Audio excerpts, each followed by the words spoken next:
And on top of that, I get to have everybody come through to Kansas City. Christmas in KC this year, so it'll be a good time. A wild mix of holidays, weddings, Disney chaos, NFL mystery, and Travis Kelce catching strays in the Pro Bowl vote. First up, insiders say Travis and Taylor slipped away for a private Thanksgiving, keeping things quiet while the Chiefs battled through their holiday matchup. Next, Travis is reportedly planning a Christmas surprise straight out of Taylor's Easter egg playbook. And then, her bridesmaids ramp things up with a bachelorette plan so extra it might need its own tour bus. So they could actually maybe have this ceremony at this resort that's her neighbor, and then later have have the ceremony there and then have a party there, or maybe even do both. After that, Taylor's rumored Rapunzel casting sends Disney fans into meltdown mode. Then comes the truth behind her low-profile NFL appearances. And finally, Pro Bowl voting drops, with rising tight ends suddenly ranking ahead of Travis, sparking full fan panic mode. Travis and Taylor were apparently crafting their own cozy little holiday bubble, and honestly, if you had a mansion in Rhode Island with a view straight out of a postcard, you'd probably skip the big family chaos too. The couple ditched the traditional Turkey Day crowd because Travis was tied up with the Chiefs' Thanksgiving clash against the Cowboys. With a game on the schedule, nobody expected them to be carving a bird together at noon. But once the final whistle blew, the word is they slipped away to Taylor's Watch Hill getaway for a private dinner that sounds way more peaceful than anything involving folding tables and paper plates. Now the game itself, let's just say it did Travis zero favors. The Chiefs took a 28-31 hit, and while Travis grabbed a touchdown and pulled in 5 of 6 targets for 45 yards, the vibe was definitely more pass the tissues than pass the gravy. Luckily, Taylor's dinner spread softened the blow, because nothing heals a tough loss like good food and ridiculously good company. Andy Reid hit his usual post-game breakdown, reportedly pointing out that the Cowboys handled their business while the Chiefs kept tripping over penalties and third downs like someone unplugged their controller. He supposedly stressed that 2 strong teams can't afford to hand each other freebies, yet that's exactly what happened. You could practically hear the collective eye roll from Chiefs Kingdom. Those my hat goes off to the Cowboys. They did a nice job today battling through. I was proud of our guys for battling through. Bottom line is we're having too many penalties, and we've got to make sure we take care of that. Both sides of the ball, so to get off the field and third downs and then to stay on the field.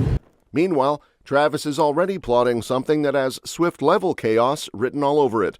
According to insiders, he's cooking up a Christmas surprise so on brand for Taylor that even her fans are losing their minds trying to decode it.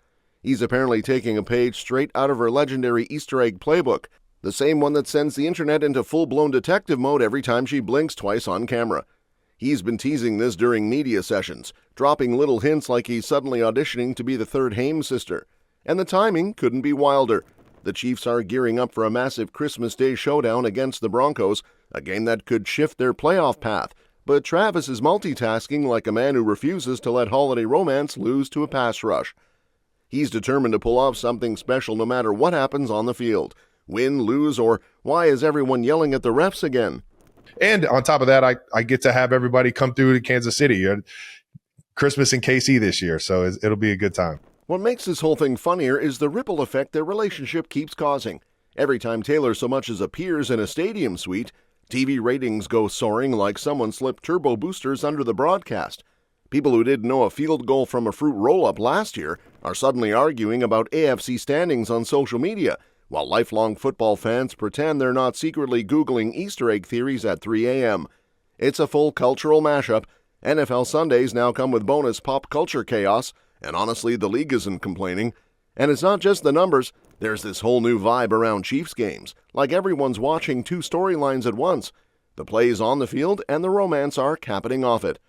Broadcasters are eating it up, fans are locked in, and insiders swear this Christmas surprise is only going to fuse those worlds even tighter. And speaking of worlds colliding, Taylor's bridesmaids are apparently planning a bachelorette party so extra it makes the Eras Tour look like a neighborhood potluck.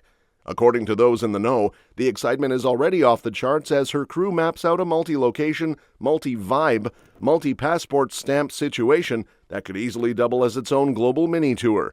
And honestly, if there's anyone qualified to survive a multi-city bridal marathon, it's the woman who once did 3 continents before lunch. The bridal squad is rolling out destinations like they're drafting a fantasy league team. Nashville, Italy, New York City, the Bahamas, basically everywhere that requires cute outfits, sunglasses bigger than your face, and at least one emergency group chat meltdown. Her friends allegedly want to give her 3 or 4 full-on girls' weekends, which sounds less like a bachelorette and more like a Beyoncé-level residency. And yes, insiders say Taylor is hosting these getaways herself, proving she's not just the bride, she's the CEO of bridal operations. So they could actually maybe have this ceremony at this resort that's her neighbor, and then later have have the ceremony there and then have a party there, or maybe even like do both. And the lineup? Oh, it's stacked. Selena Gomez and Gigi Hadid were reportedly the first bridesmaids locked in, which immediately set the tone. This isn't your average matching robes and mimosa bar situation. This is elite tier planning, the kind where spreadsheets, mood boards, and possibly a private jet are involved. Even the moms are dialed in, with insiders saying Andrea Swift and Donna Kelce have been chatting multiple times a week like they're running NATO. And with the moms basically running bridal diplomacy like a joint task force, the internet barely has time to breathe before it launches into its next obsession, Taylor Swift becoming a literal Disney princess.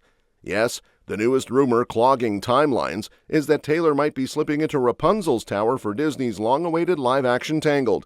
And the way fans are reacting, you'd think Mickey Mouse personally mailed them a wedding invitation. It all starts with one mysterious little post floating around X, claiming Disney wants Taylor to play a princess. No name, no receipts, not even a blurry screenshot for dramatic effect, but the internet immediately yelled Rapunzel like they'd been preparing for this moment their entire lives. Suddenly, fan accounts were whipping up cast lists faster than AI could automate them, slapping Taylor's face next to every animated lantern imaginable. Insiders, however, keep stressing there's zero verification behind any of this, but since when has lack of evidence ever slowed down Swifties on a mission? Meanwhile, the actual Tangled situation is messier than Flynn Rider's Wanted poster. Disney announced the remake back in 2024, slapped The Greatest Showman's director on it, got everyone hyped, and then apparently hit the brakes in 2025 while trying to rethink their live-action strategy after some recent flops. Translation? The movie is sitting in a digital broom closet somewhere, not exactly in active casting mode, no matter how many hashtags people throw at it. Real industry chatter points more toward Florence Pugh as a solid contender, with Sabrina Carpenter getting fan love after stepping out in that viral Rapunzel-coated outfit. But again, nothing official.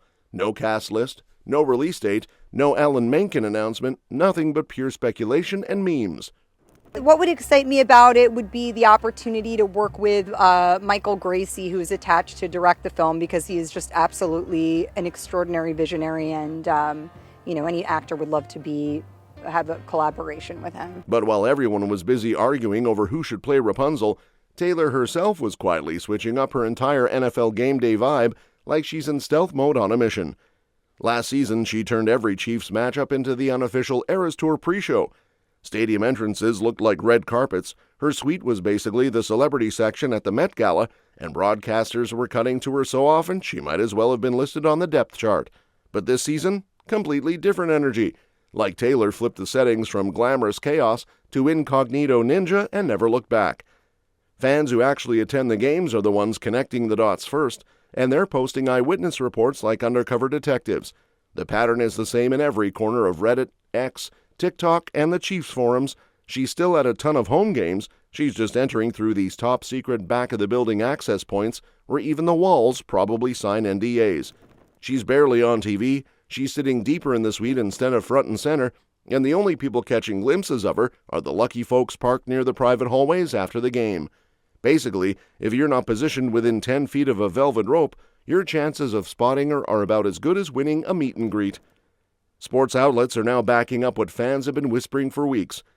She's skipping away games this season because the travel is chaotic, the security headaches are insane, and frankly, no one needs a stampede of Swifties forming a pop-up flash mob outside every stadium on the road. Reports from the Thanksgiving matchup made it clear. Home games are in, cross-country NFL tourism is out. And then you've got the NFL itself trying to get ahead of last year's Show Taylor Too Much backlash by intentionally cutting down on celebrity shots. Networks aren't zooming in on her every time Travis catches a ball anymore, which, depending on who you ask, is either a tragedy or a relief.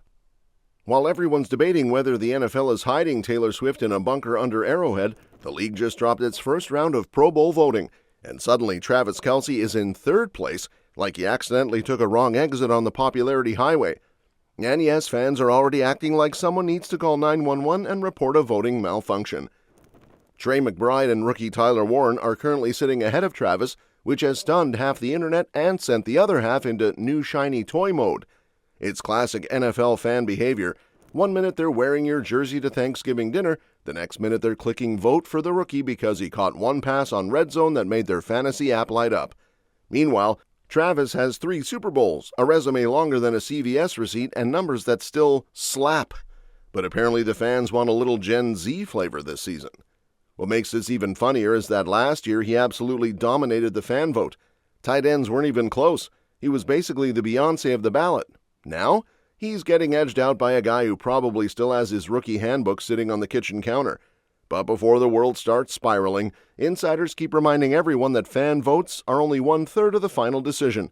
Coaches and players still have to weigh in, and trust me, the people who actually play against him aren't suddenly pretending he's mid.